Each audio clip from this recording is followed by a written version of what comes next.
काम करणारा, सगळ्यांना सोबत घेऊन जाणारा, आणि खास करून सातारा जिल्ह्यामध्ये एवढं आमच्याकडे मजबूत नेते आहेत दादा, पण सगळ्यांचा समन्वय ठेवणारा, सगळ्यांना जाग्या वाढणारा, आणि कोणी काय म्हणलं तरी मुद्द्यावर ठाम असणारा की आपण एक झालं पाहिजे, आपण सगळ्यांसोबत राहिलं पाहिजे, यांना सोबत घेतलं पाहिजे.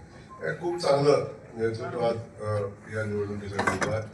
आणि मला खात्री आहे आजपर्यंत काय झालं मला माहिती नाही, परंतु स्थानिक स्वराज्य संस्थेचा आमदार निवडणूक झाल्यावर मतदारांच्या संपर्कात राहतो याचं ते उदाहरण सेट करून देतील एवढं नक्की सांगेन मी तुम्हाला. कारण तो त्यांचा स्वभाव आहे, लोकांच्या सोबत राहणं, फिरणं, बोलणं, करणं हा त्यांचा स्वभाव आहे. त्या स्वभावातून ते आपल्यासोबत राहतील एवढीच विनंती करतो. आपण सगळेजण मतदान केलंच पाहिजे आणि सोबत दादांनी सांगितलं की एक मत आणायचं आहे म्हणून आपण काम करतो. त्यामुळं आपण पण काही लोकांचं नेतृत्व करत असतो. जशी क्षमतावान माणसंच या निवडणुकामध्ये विजयी होतात, निवडणूक लढतात आणि पुढे येत असतात. आणि असे स्वतःचा विचार असलेले हे मतदार असतात.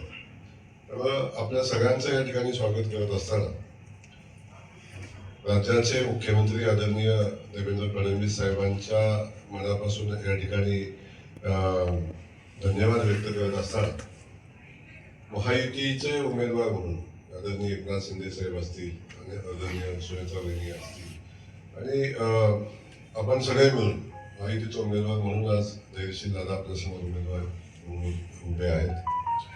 मला खात्री आहे की सातारा आणि सांगली हा विधान परिषदेच्या उमेदवारांचा निवडणुकीचा इतिहास खूप जुना आहे स्थानिक स्वराज्य संस्थेच्या.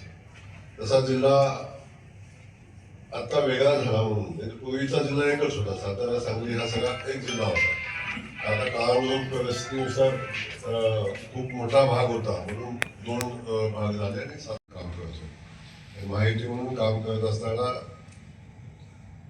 आज राज्य प्रगतीच्या दिशेने वेगाने पुढे जाते.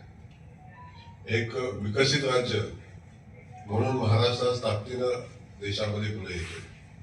महायुतीचं सरकार आपलं खूप ताकदीनं काम करतं आणि अशा परिस्थितीमध्ये प्रत्येक निवडणुकीमध्ये आपण बघतोय चढता आलेख या महाराष्ट्रामध्ये महायुतीचा आपण सगळेजण पाहतोय. पंचायत समिती, जिल्हा परिषद असा प्रवास करणारा एक कार्यकर्ता आहे. गेली 30-32 वर्ष सामाजिक आणि राजकीय क्षेत्रात काम करतोय. सातारा जिल्ह्यात भारतीय जनता पार्टीचं अध्यक्ष म्हणून काम केलं. त्याच्यानंतर पक्षाने माझ्याकडे निवडणूक प्रमुख म्हणून जबाबदारी दिली. या काळामध्ये सातारा जिल्ह्यात भारतीय जनता पार्टीच्या प्रतिभूत अध्यक्षाला ताकद द्यायचं काम केलं. म्हणूनच रिझल्ट पण 8च्या 8 विधानसभेला सर्व माहितीचे आमदार निवडून आले, आमचे खासदार निवडून आले. आज मला संधी माहितीने दिलेली आहे. मी जास्त काय सांगणार, परंतु तुमच्या मताचा कुठेही अपमान होणार नाही असंच काम माझ्याकडनं होईल. आपण सगळ्यांनी त्याला मतदान करावं.